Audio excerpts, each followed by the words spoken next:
In this video, you'll learn how to use tone curves in Camera Raw to fine-tune your images. Image 1925 is of a monastery in southern France, in a place called Senonc. I've already developed this photo in Camera Raw, as you can see from these icons up here representing settings and cropping. Double-click the thumbnail in Bridge to open the photo in Camera Raw. Go to the Tone Curve page by clicking the second button, and you'll see a tabbed interface. We have a parametric curve and a point curve. You can use either one or both together, and I'll show you both of them in due course. Let's click on parametric. Now what we're looking at here is analogous to the curves adjustment in Photoshop. It's a graph which represents the balance between input levels along the horizontal axis and output levels along the vertical axis. Right now, those are in equilibrium, and that's represented by this diagonal straight line. If I adjust the balance of highlights here, you'll see that a curve appears. This represents an imbalance between input and output. When the curve is below the line, it means that we are decreasing the output level relative to the input. So in effect, we're darkening the highlights. If you look over here in the brightest areas of the image, you'll see that that is so. I'm darkening all of those archways. In this photo, I want to go the other way. I'd like to brighten the archways. If I go too far, I'd like to see which areas are blown out, that is, which areas are pure white. Turn on the highlight clipping warning by clicking up here, and you'll see all of those areas appear in red. So I'm going to drag this back until the red areas disappear.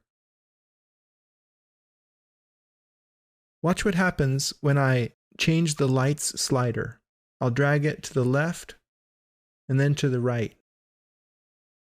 So the whole image is getting a little bit darker and a little bit lighter, and that is represented in this curve that's affecting most of the image, because most of the image is affected. The only area that's not affected is this shadow area.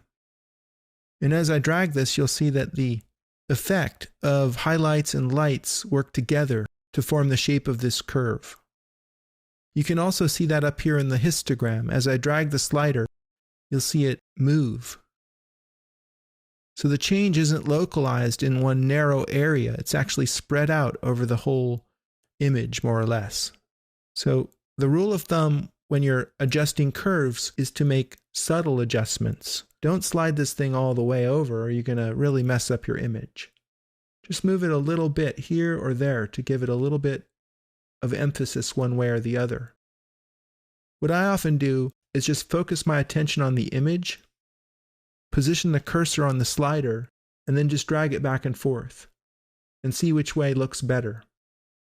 I like the contrast in this image, so I'm going to drag the darks down slightly, and then I'll do the shadow slider next. So I have my cursor on this slider, and I'm going to focus on the preview image right here, and then I'm going to drag the slider. I like the contrast. I'm going to pull this down a little bit. Go to the Point tab next. Here we have an alternative interface for playing with curves. You can click a point to add this adjustment handle. You can click as many points as you want to really shape the curve however you desire. But be careful, because you'll get really strange effects if the curve ever does anything like this, where it's very dramatic. So you can get rid of these points by pressing the delete key, select and delete.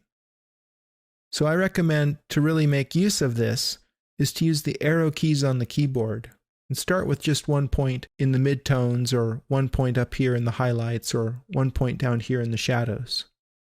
And then use the arrow keys to nudge the relationship between input and output. If you move the left and right arrow keys, you're moving the point to the left or to the right, and that's changing the input value.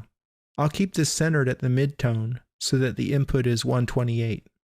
Then I'll use the up and down arrows to change the output level. And this allows me to decrease the midtone intensity slightly.